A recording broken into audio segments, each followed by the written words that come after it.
Well, there are many happy people in the Tesla sphere this morning as the stock goes absolutely vertical, and that is in a very neutral market. But there's reasons for all of this happiness. And if you're completely living under a rock right now, you don't know yet that Tesla delivered 443,956 vehicles in quarter two, beating Wall Street expectations of 438,000. And total quarter two production was a mere 410,831. Yeah, okay. And let's go ahead and talk about the other big, huge beat this morning because, energy might matter.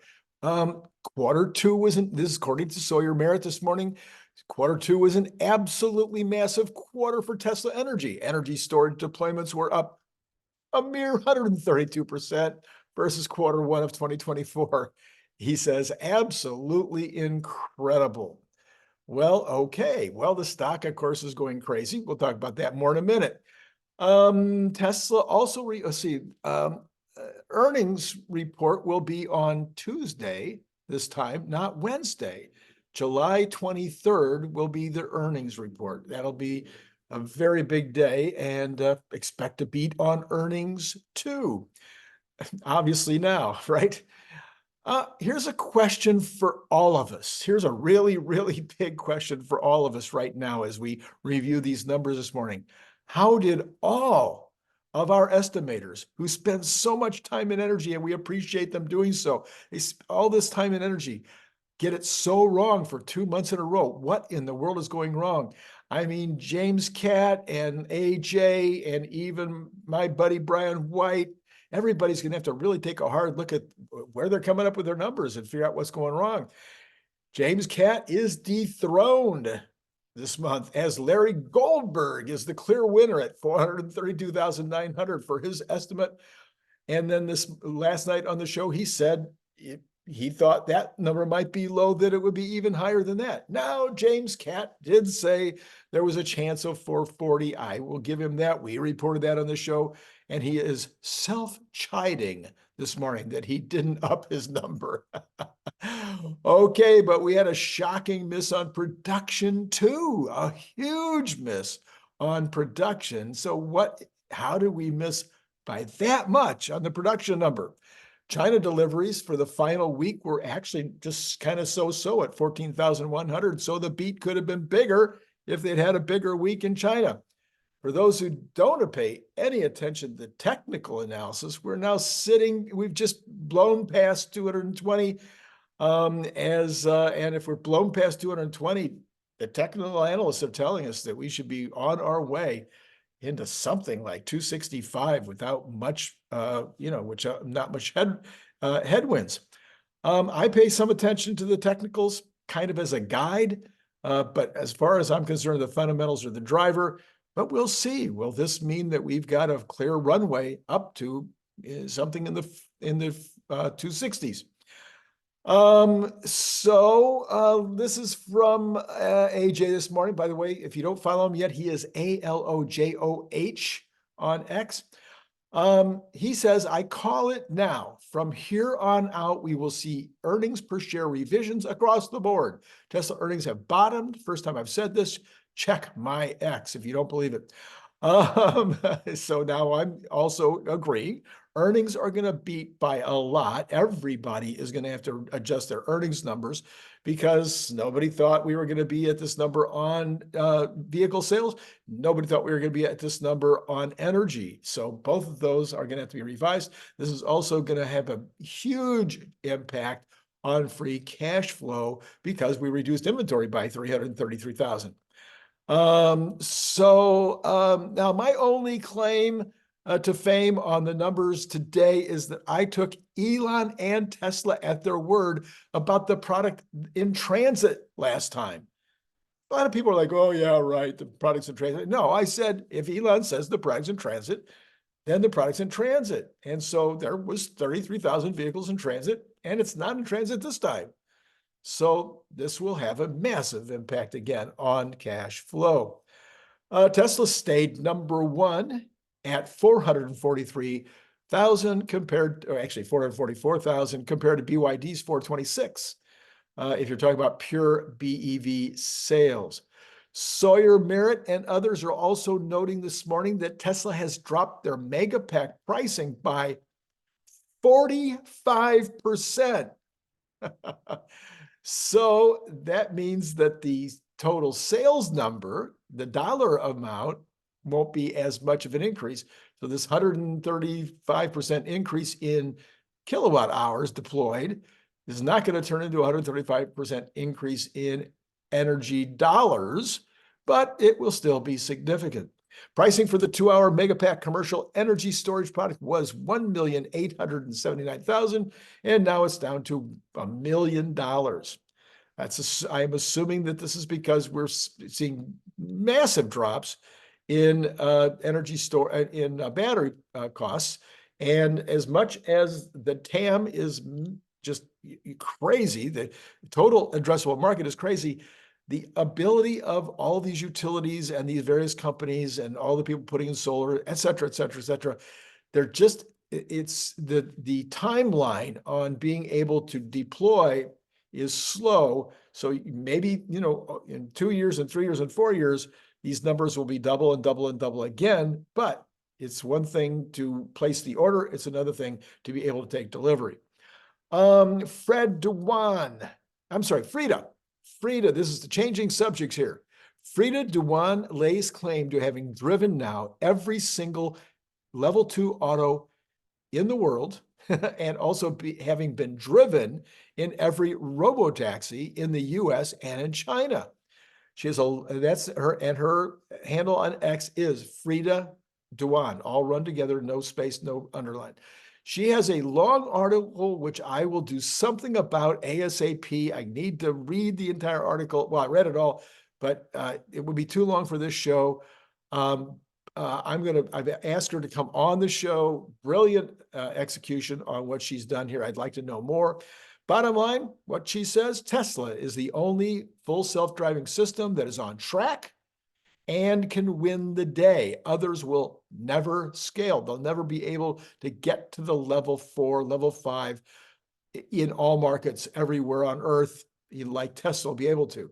Just like we've been saying all along, only the Chinese are even close, but she says they won't make it either.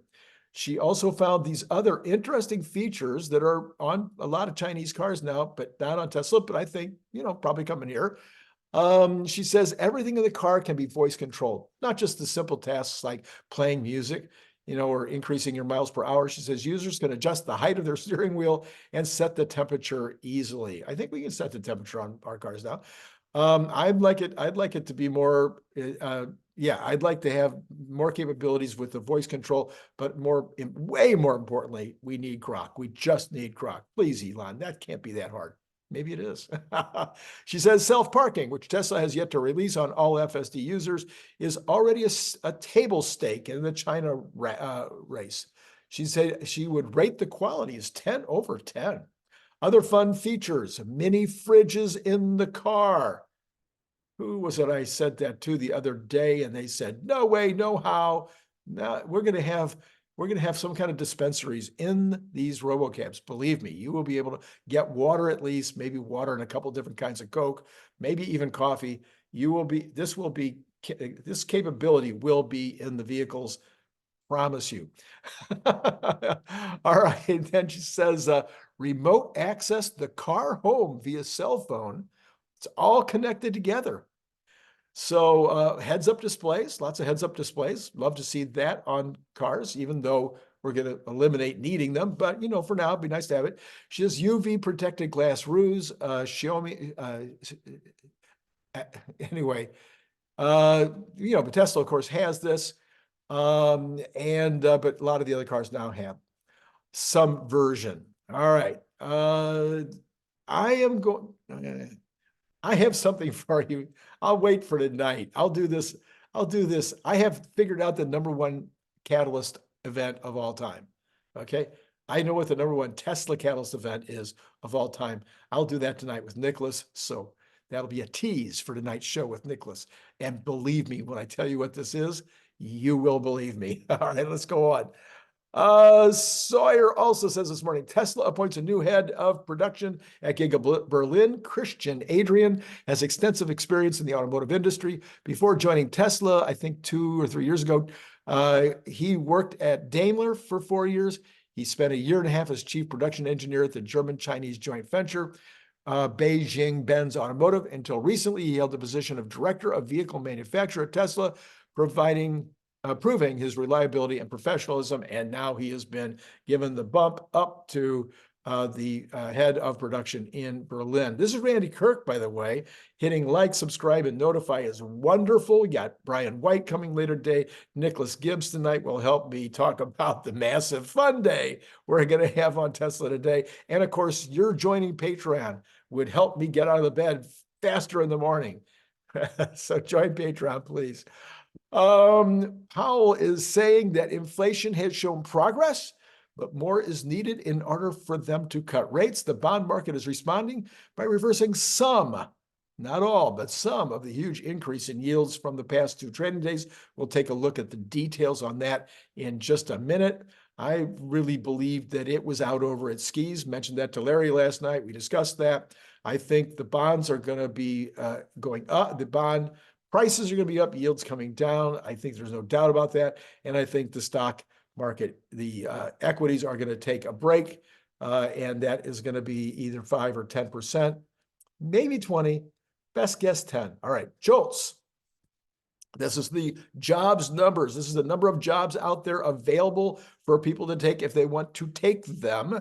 It was expected to be 7.9 million, but it came in at 8.1, which is the same as it was last month. So this is not going to help the Fed make the decision that many of us would like them to make of cutting rates. I'm going to continue with my statement until Friday. We'll see what happens on Friday with the jobs numbers. We'll see a little bit tomorrow, of course, with ADP, but the jobs numbers on Friday will really tell us, I think, whether there's any chance before the election, which I think is this much right now. More likely November, but even November is very questionable if the economy does not cool off. So the number of job openings changed little at 8.1 million on the last business day of May. The U.S. Bureau of Labor Statistics reported today, over the month, both the number of hires and total separations were little changed, 5.8 million and 5.4 million respectively. Without separations, quits 3.5 million and layoffs and discharge 1.7 million also changed little. So not any real changes in this category. Let's see, is there anything else in here that was important? The number of job openings changed little at 8.1. The measure was down by 1.2 million year over year. We know that. The job openings rate was little changed, 4.9%. Job openings decreased in accommodation and food services. That's interesting. Decreased in accommodations and food services. And in private education services also. The number of job openings increased in state and local government, excluding education, 117,000. Durable goods manufacturing was up by 97,000. Openings for durable goods manufacturing. That's important. Federal government up 37,000. Yeah, okay. That, I think, is enough of that. I think the rest of it, we care, but it's just too much. Size of establishment. The small businesses, 1 to 9 employees, no change. And those with 5,000 or more, the rate increased.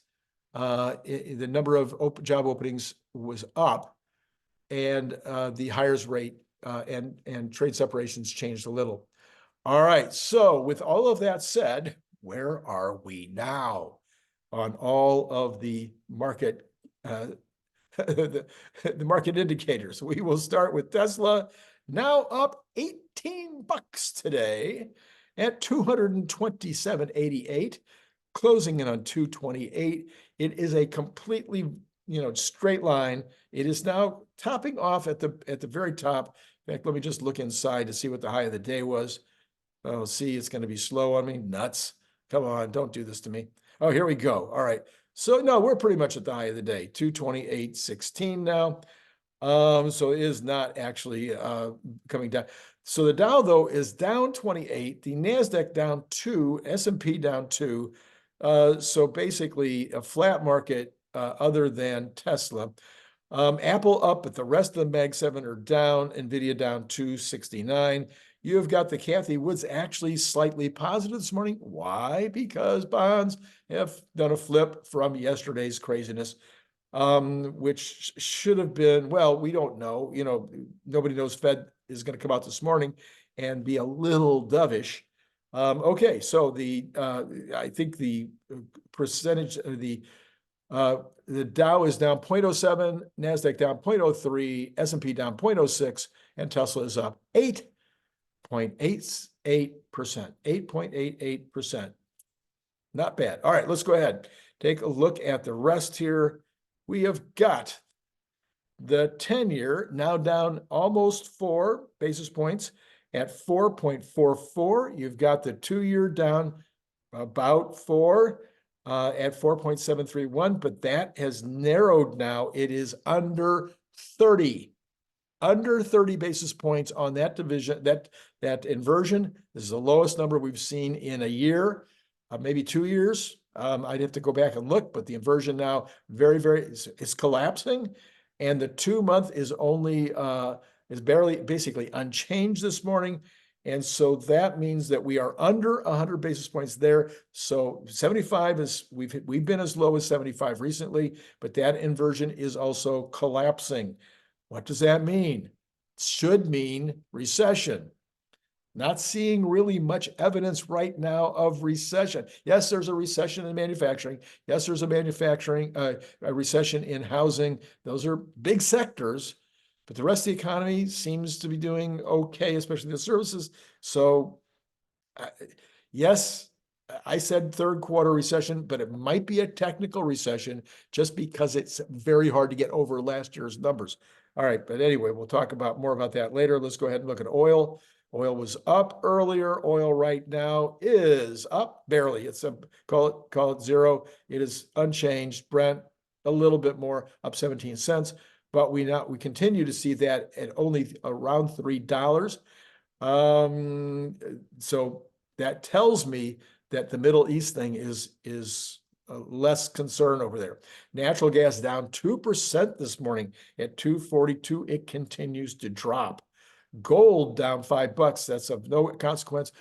Pick the number. If you follow this channel, you know exactly what gold is sitting at this morning. Yeah, 2,333.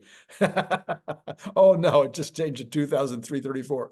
Silver up 1% this morning at 29.94, trying to get back over 30. Copper this morning is up also 0.8% at 445. You've got the Bitcoin falling again, back down to 62,299, down 911 today.